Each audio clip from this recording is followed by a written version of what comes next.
Hey, Ty. Hey, Rich, how's it going? It's going. Hey, you know that truckload of cars you bought from me a couple weeks ago, those 9 cars? Yes. Yeah, you gave me checks, right? Yes. I got all 9 of them right here in my hand, NSF. What? Yeah, they're right here. I got all of them back. They came back from the bank today. No way. It's not even possible. You sure about that? Positive. I got them right here. I can send you copies if you want. Well, I need to run down there anyway. What if you just meet me at the gate?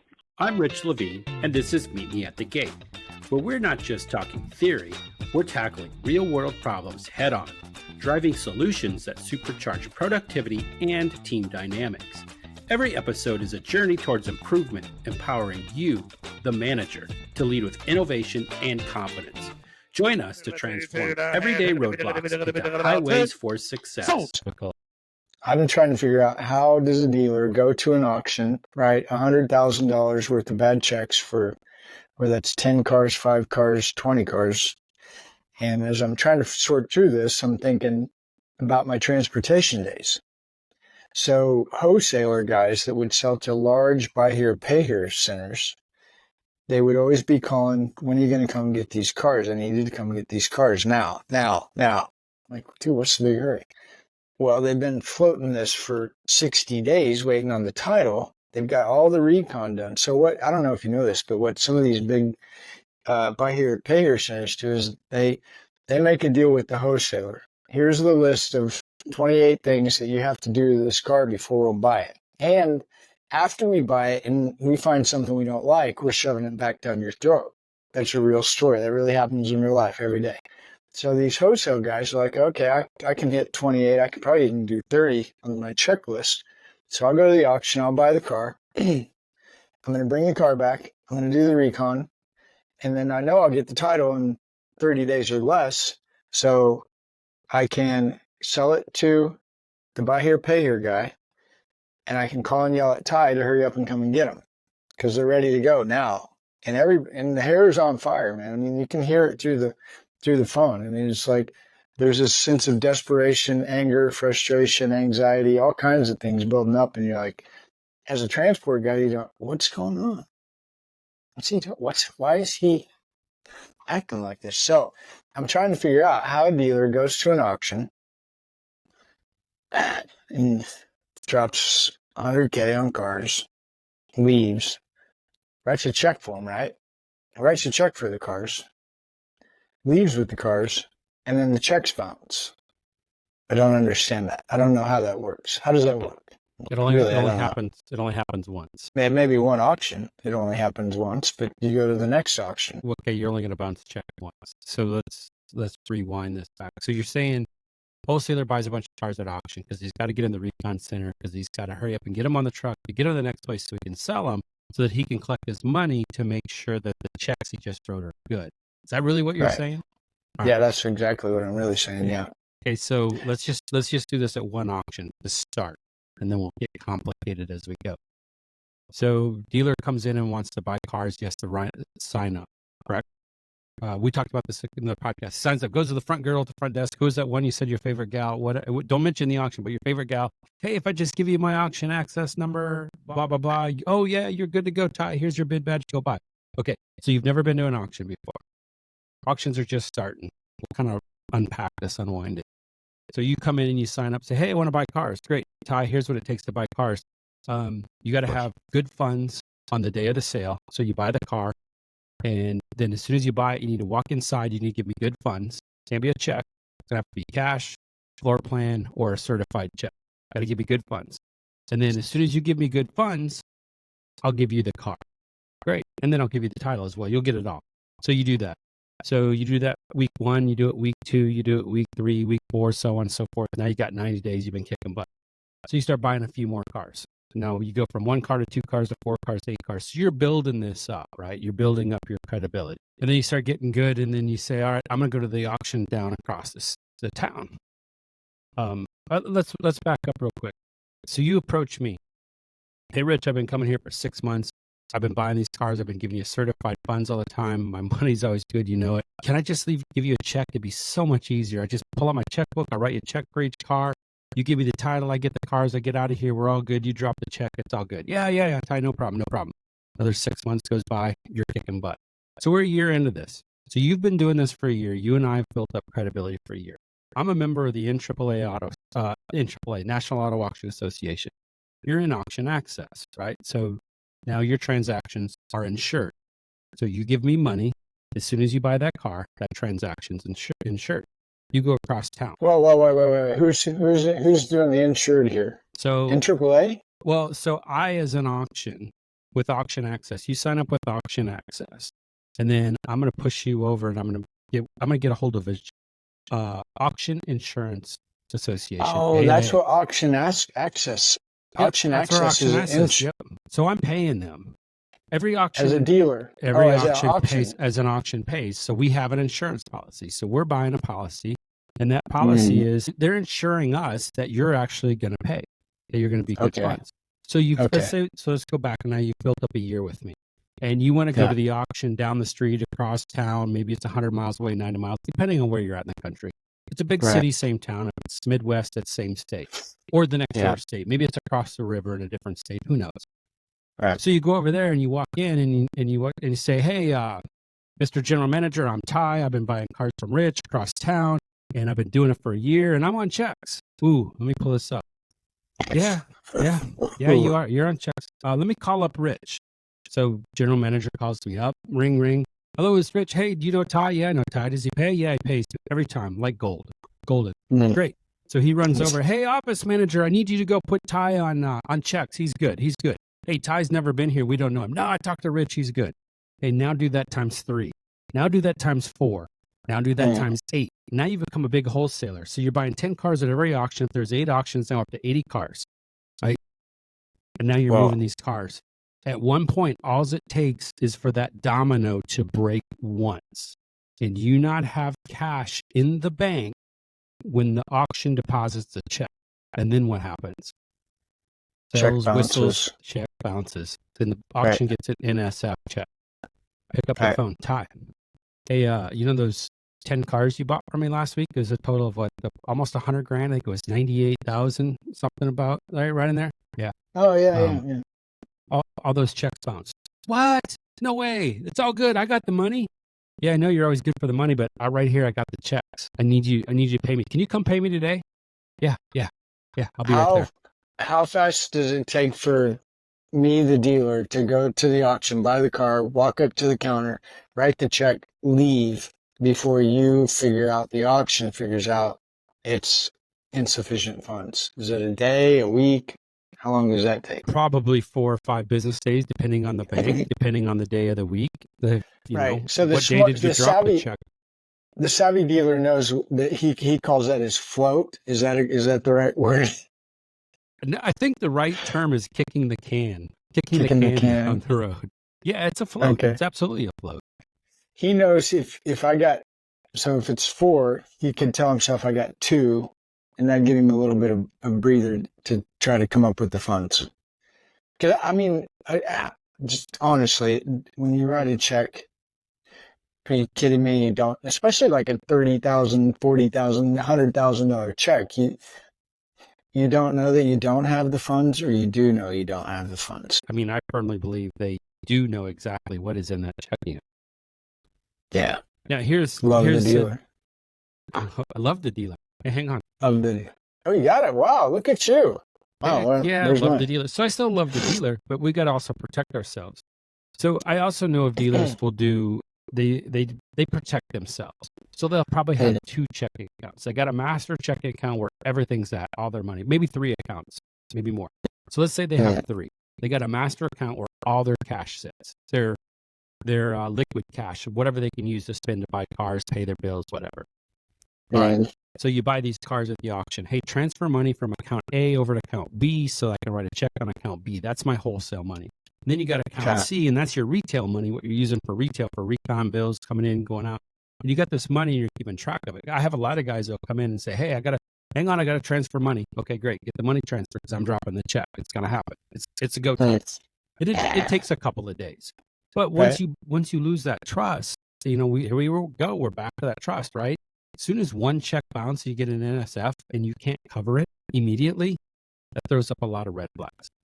Oh, I would imagine. In trucking, that's when you can't fill up your truck with fuel. Bye-bye. Hey, you got what, a $400,000 rig and you can't put fuel in it? And then the next question is, well, you know what, Ty, just come on, Ty. I know my truck's empty, but it's a $400,000 rig. I got a big nut to crack. If you just sell me some gas, just give me some gas. Let me float it so I can move these cars so I can get a check so I can come back and pay you. Are you going to do it? I'm going to come back tomorrow. I'll pay you.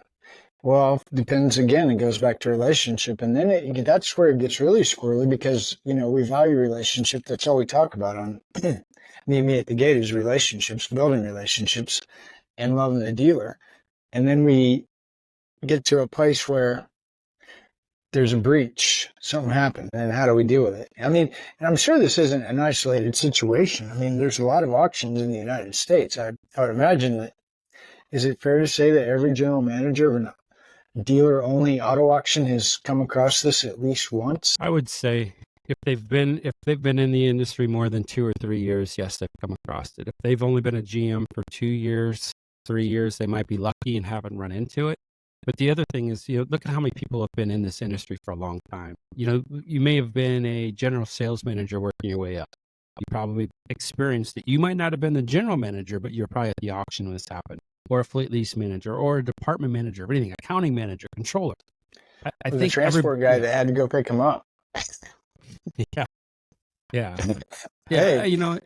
And there's signs you can see, somebody says, when they start overemphasizing stuff. Oh, I've always been good with my money. I've always been good. Just come on, just give me the titles. I got to get going. Hey, Ty, are you here yet? Oh, Ty's already outside. He's already got these things loaded. Come on, I got to get him going. Well, that's a bunch of warning signs. What does he want to do? Yeah. He goes back to your thing. He wants to get exactly. Keep him moving. Keep him moving. Shuffle. It's the shell game where you're shooting which one's it under. You got to keep the system lubricated, right? You got to grease. Absolutely. You got to keep the grease in there so it keeps sliding and everything keeps working. And then what happens is, so let's go back and talk about where it gets ugly that nobody wants to talk about. So we did the little role play where I was at another auction. So guess what? If you don't pay me, so if I call you up, Ty, and say, hey, I need my money, you bounce those checks. Yeah, I'm good. I'll be there today. 5 o'clock. I'm looking at my watch. Where's Ty? Not here. Call you, Ty. Yeah. Tomorrow. I've got the money coming. It's going to be there tomorrow. Noon. Ty. You said tomorrow. I know we still got a half a day left. Yeah. I'm on my way. That's when I'm picking up the phone and I'm calling my buddies at the other auction saying, hey, heads up. I just had a handful of checks from Ty. He's really good. He's always paying me, but all of a sudden I can't get my money back. And guess what? Because he was so good, he's got the cars and he's got the titles. What? Well, yeah, he's good. I gave him the titles. I gave him the cars. He left. Now I got his check. I'm holding his checks. So they all got this little stamp on them, and it's red, and I don't like it. Well, hang on. Let me see what I got. Oh crap! I got 10 cars here. Well, let's call up Bob. Let's call up John. Let's call up all these general managers. We all talk. That's what we're doing. We're here to protect ourselves, right? Saying that GMs at other auctions talk to other GMs at other auctions that don't work for the same auction or brand or corporate conglomerate? Absolutely, we talk. Yep. Okay. Interesting. We don't talk about strategy. Hey, who's running in lane A and how many cars do you have? Or who's running in lane B and why do you have those there? But when we have a common customer, then something goes wrong. I've had events where let's not even talk about money. Let's talk about other deals. Hey, Ty, you're running the auction down the street or across town. Hey, Ty, this guy, Bob, he's been in here and he sold 4 cars this past week, and he's put them all in the green light, and every one of them's gotten kicked for frame. You know what? Just keep your eye open, because if he starts selling cars with you, maybe he's trying to hide something. We have those conversations. We want to keep the integrity up. There's the CAT, right? Yeah. Consistency, accuracy, and transparency. The A is let's transform it to integrity. And that's what we need. We need to keep the integrity going. We want people to pay us. I got to keep the lights on. I got electric bill to pay. Yeah. So back to the story. So the dealer, he's putting you off. Finally, like, okay, buddy, here, it's 5 o'clock today, or I'm going to call the bond or insurance or auction. Whoever you call that you pay to be a part of this. Is that what I heard earlier? Yeah. So, that here I am, day 2, you promised, and it's not showing up, and I just don't have a good gut feeling. I'm going to get my paperwork ready to file a claim. And here's where you get some benefit. Here's where we get benefit from auction insurance. So I'm going to get my claim ready, and I'm going to send them a copy of all those 10 checks that you wrote me the bad. I'm going to send a list of all 10 cars with the VIN numbers and how much you paid for them. I'm going to send it to Auction Access. Auction Access, if you're in AAA and you go walk into it and they're using Auction Access, that means that they have insurance. So what are they going to do? They're going to go into their database. Where does Ty buy and sell cars? They're going to look up every auction in the country, and they're going to get on the phone, and they're going to talk to the general manager or the controller and say, hey, this just happened at the auction, blah, blah, blah. What do you have there? Oh, shit, I got 8 cars that I have checks for. You have the cars? No, I let him take the cars. Do you have the titles? No. He's always been good. Yeah, so now you start adding it up, and that's what I said earlier. We said we had 10 cars, 80,000. If you're at 10 auctions, you're doing that. Now you're at 800,000. You're almost to $1 million in 1 week. In 1 week. Well, so just sorry, side note here. I'm sitting here thinking, okay, I've been to a lot of independent auctions in my life that don't have an NAAA sticker on them or an Auction Access kiosk at the door. That's a problem. Who's that? What is it, Guido? They got Guido, and he's got a baseball Oh, bat. okay. So they do a little different thing. I mean, that makes sense. I don't. Yeah. I'll be honest. I've never been to an independent auction that's not part of NAAA. I know they exist. I've just never been there. And they may have a sign on the door. Look, it says cash only. But so let's go to another industry. And I was trying to wrap my head around how something like this could happen. Let's go to the real estate industry. Let's say you're flipping houses. And if you're flipping houses, you're a professional. You probably buy a lot of houses in a year. And so you put an offer in, and then your offer is accepted. So let's go to the auction. You put an offer in at the block, and then it's accepted, right? So now you go in and you pay for your car and you get the title. So let's call that the deed. And when you walk inside to pay, let's say that is the title office where you're closing on your house. Do you think that independent closing agent, no matter how many houses you flipped and how much money you have, is going to say, just go ahead and take the deed to the property. Just go ahead and go in there and squat and redo whatever you want to it. Pay me next week. It'll be good. No. They're not going to do that. If you don't have certified funds, you're not getting the keys to that property. No paperwork's moving, no nothing. So just from an industry, let's just back up. Why are we not doing something to that extreme? At some point in time, it's like you said, we probably built a relationship, right? I can trust Ty, we're good. And then we start going down. But so you walk into, now let's even go cheap. So everybody's going to say, hey, Rich, cars aren't houses. That's a lot of money. Trust me. You can wrap a lot of money up in cars real fast, but it's not houses. It's not real estate. It's not land. I get it. Okay. Your favorite clothing store, you're a dealer and you need a new suit because the dress attire at the dealership's a suit. So you walk into your favorite department store, your favorite men's clothing store, or maybe you're a female, your favorite women's store. And they put a suit on you and they measure you up. They get it custom fit, everything to go, and they sell you 5 of them.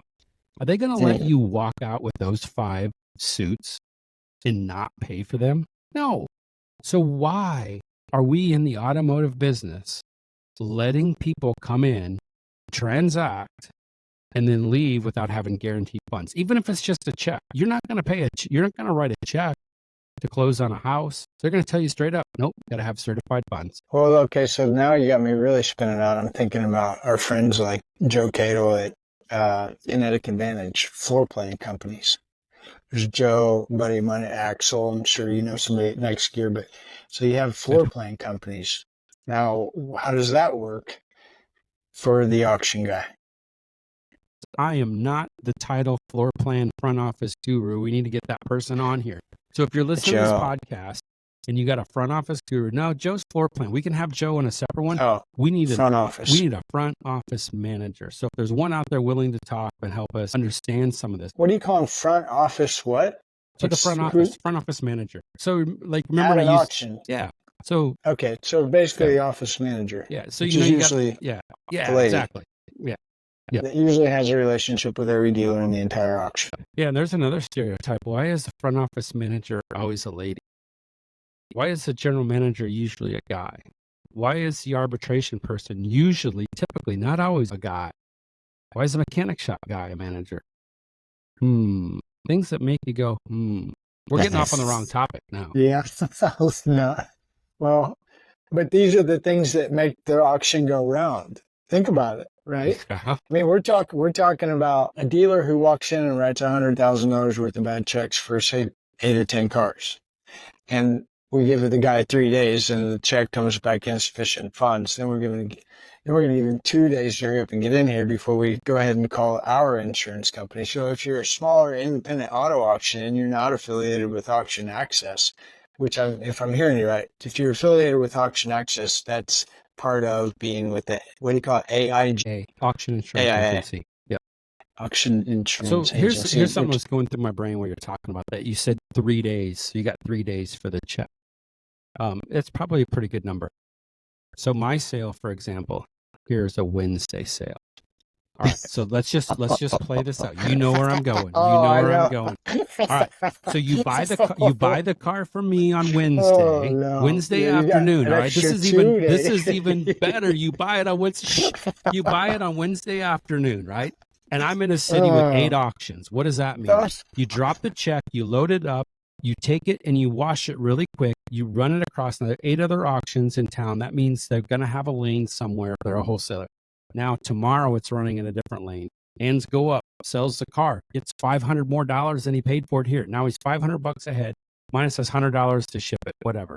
Or maybe he got $1,000 for it. It's possible, $800. So now he's making $500. And if he's doing that times 8, times 10, now look at the money. Okay, so now he just had his hand up. Now, this would never happen. But what if, you got major freeways here, right? So now the guy puts it on a truck and it ends up in Phoenix, Arizona, ends up in Minneapolis, Minnesota. All right. So now the car's sitting in a different state a long ways away that left on Thursday. So now we got Fridays. So Thursday's day 1, Friday's day 2. Oh, time out, trucks. You got to stop. You can't try because the check is still hanging out at the auction. So trucker, you can't drive. You just got to shut this truck down on Saturday and Sunday.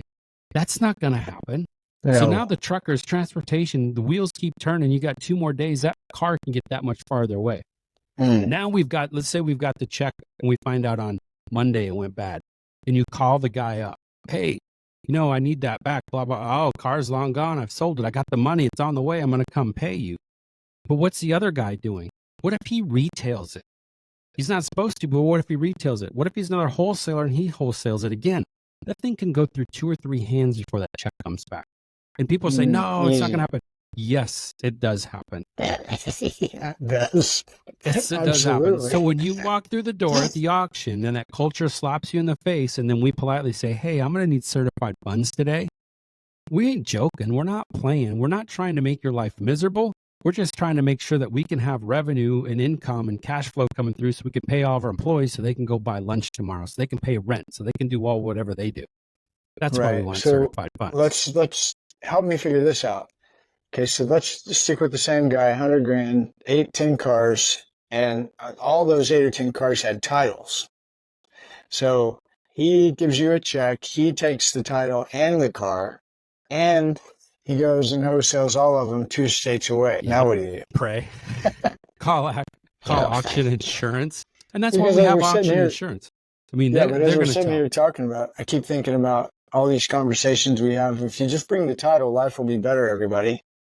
Well, oh, really?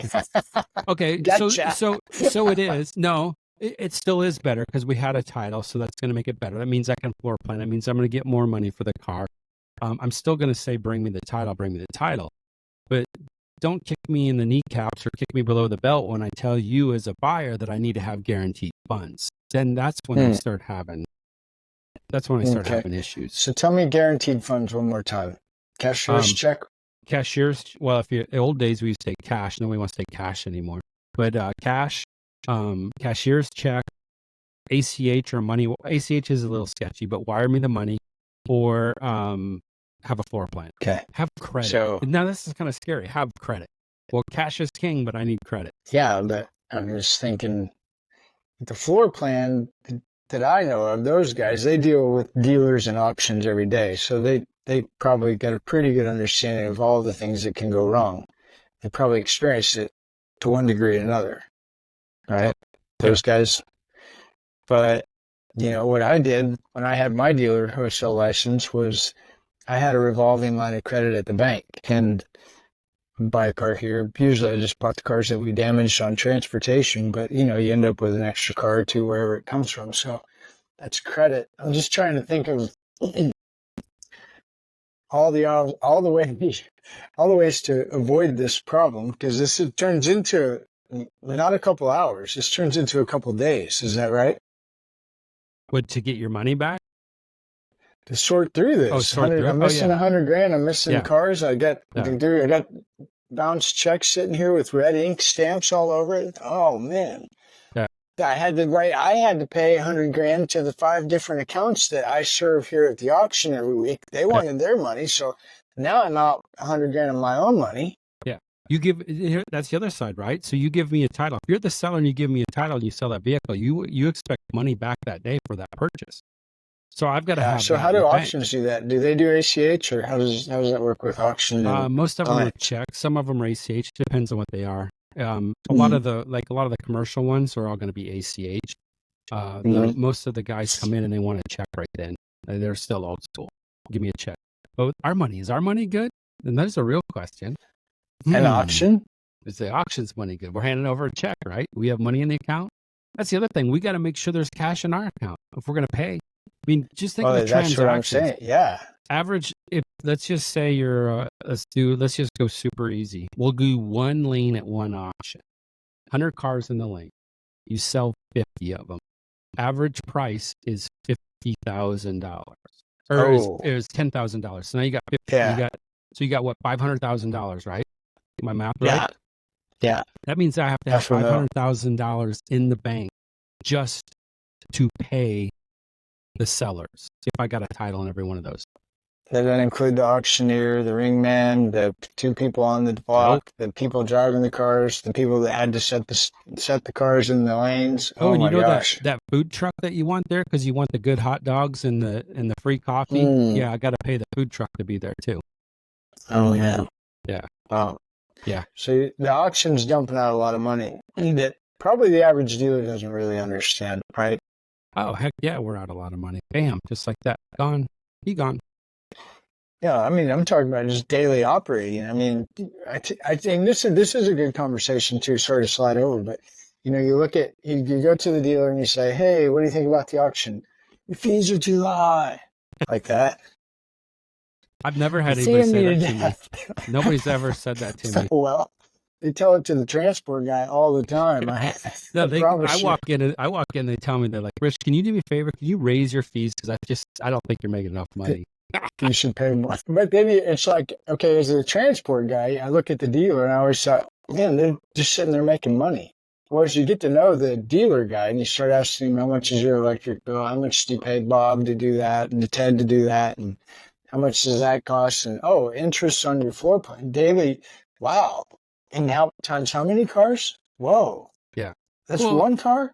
Yeah. So you hit the aha moment. So what I see the trucker guy and he gets $100 a car. Oh God, he's making money hand over fist. Yeah, but it's $400,000 rig and I got to pay for it. And I got insurance and I got all this other things. You see the dealer selling these cars and he's making $2,000. Well, I don't know what their profit, what it is now, but they're packing it. They're making. Today's a bad day. Yeah. So they're making $3,000 or whatever, based off what they pay the car wholesale. But they still like, oh man, you're making all this money. Yeah, but what are their costs? How much commission do they have to pay? What are they paying on the back end? You got all this stuff you got going on.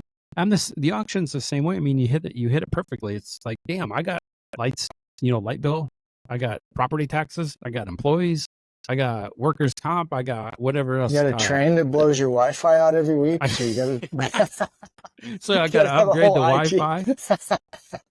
Yeah. So I got to upgrade the Wi-Fi. Heck yeah, I need good money for that. No kidding. Well, and I think that's what I really appreciate about Meet Me at the Gate, because I've said this a lot. It's like, okay, you got a problem? Come here. I bet you'll find it somewhere between coming into the gate and leaving the gate.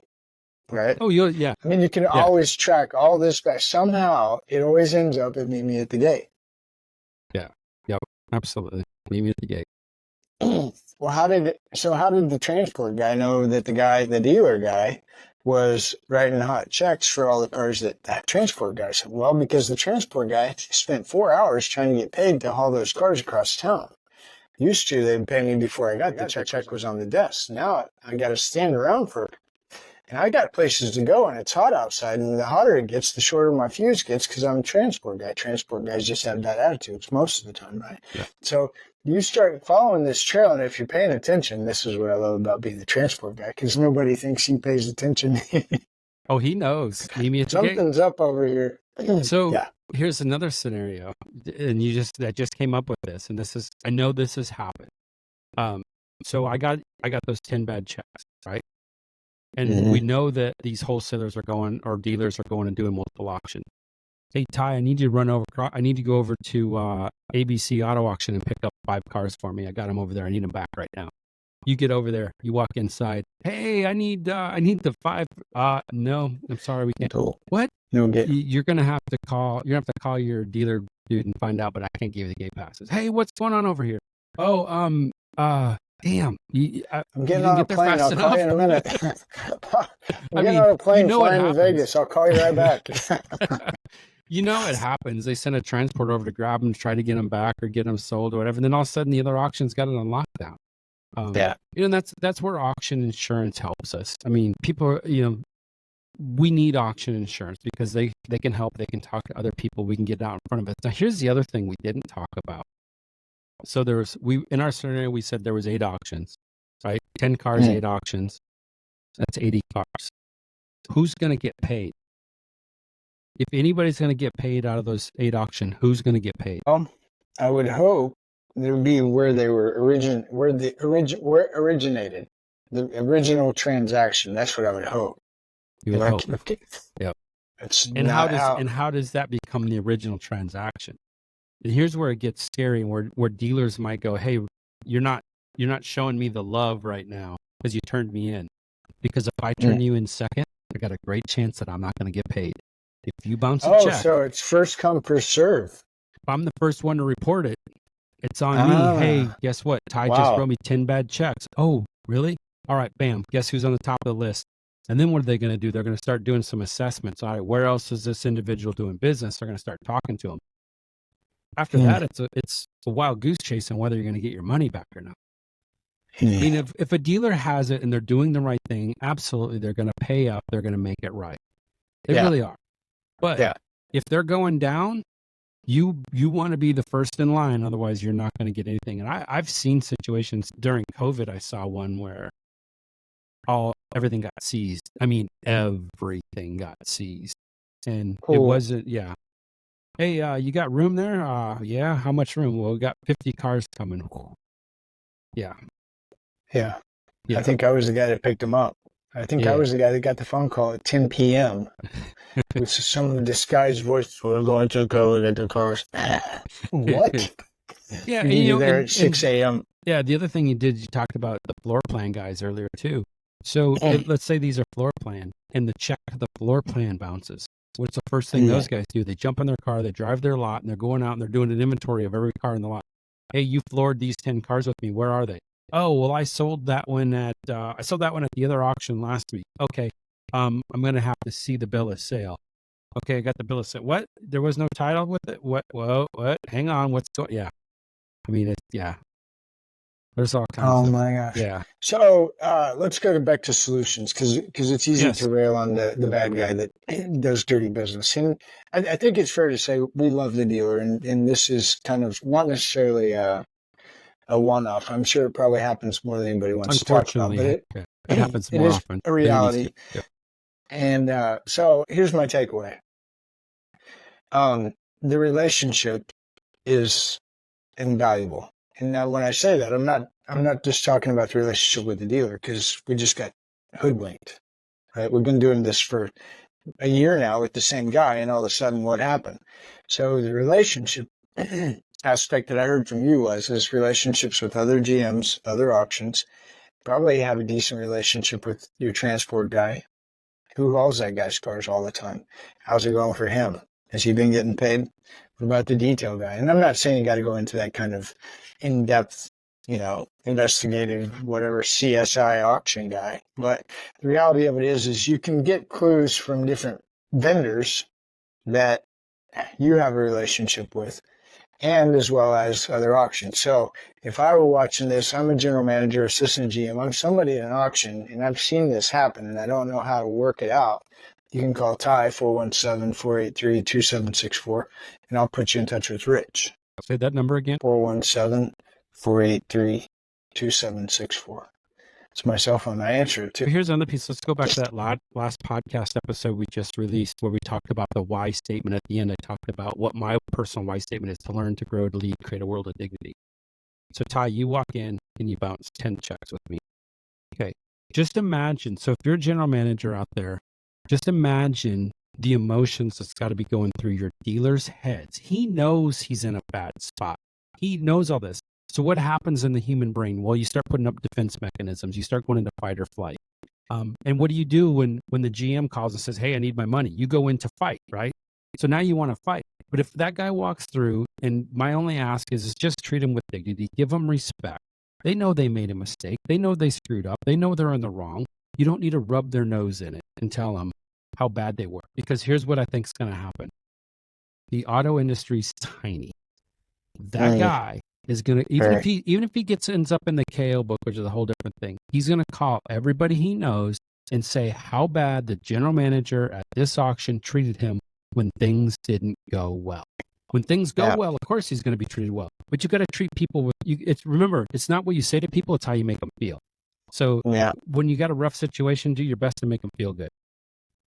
All right, so I'm going to interpret that I'm a new GM. I'm a new GM of a smaller auction.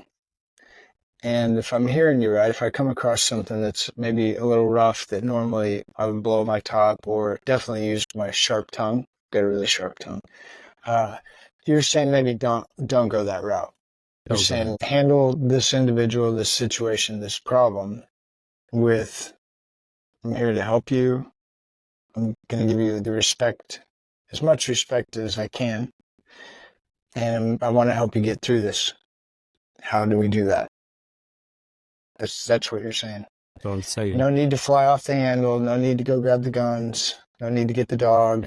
And Guido, try to work this out and let's get through this. That's what I think you're saying. That's what I'm saying. You're picking up what I'm putting down. Yeah. So if that's foreign to somebody that might be listening to this and like, you kidding me? That guy's an idiot. I hate him. No, don't call. Yeah. We can help you get through this. And of course, everything we're talking about does not apply to the one-off anomaly of somebody who is a pure thief, crook, that just signs up and does this for nothing but to do money laundering and get away with it. I mean, that's a completely different person. Yeah, the scenario you and I talked about is somebody that's been in the business, they built up some credibility, they've got, they're doing well, and all of a sudden, for whatever reason, the dominoes didn't fall in the right direction. Were they being a little risky? Yes. Absolutely. But that's part of being a dealer, in my opinion. It's you got to know when to hold them and know when to fold them. Yeah. Well, dealers taught me a lot, and I think I'm glad you made some emphasis on that. We're not talking about the guy that we just saw came in twice. And this is a guy we see every week for 12 months. Always been doing good business, always working, always hustling. I think that's a huge difference. Maybe, that guy that we don't know that came in twice and knows this for $100,000, maybe we do deal with him a little different. Yeah. Yes. Yeah. Well, I think that was very educational. Here's the thing. It's really been bugging me. I've seen this happen in my transportation. I've talked to auctions. I've seen general managers. This isn't something that doesn't happen. I think it happens probably more than anybody was talking about. What gets really crazy is you start looking at, the new buzzword right now is negative equity. I've been hearing a lot of negative equity stories, right? Oh, yeah, but that's just retail Joe. And, I'm the dealer. And, I sold him a car during COVID for $20,000 above MSRP. It's too bad he's in negative equity. That's not really what I think we're talking about. I think the dealer that we want to help grow as auction. And I think that's really where I'm going. As an auction, we want our dealers to succeed. We want our dealers to grow. Right? Yeah, I want you to be And- successful. How can we help you do that? Exactly. Well, make sure you got the title before you do anything crazy. Number one. Number one, bring the title. Number one, don't do anything with that car until you know you have the title in your hands. Be consistent, be accurate, be transparent.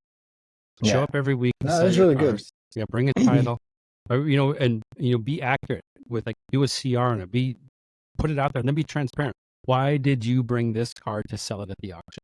Do those things. Mhm. See, that's the seller side, then the buyer side. But we need both. Which came first, the buyer or the seller? Don't know.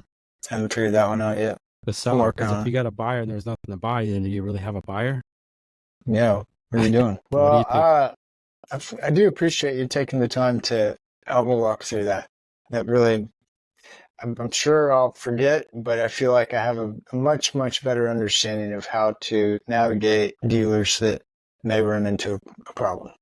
So, that's what I was talking about, the whole economy. So, negative equity, but then you go to delinquencies, and then you go talk to the repo guy, and you look at his yard, and like, oh, wow.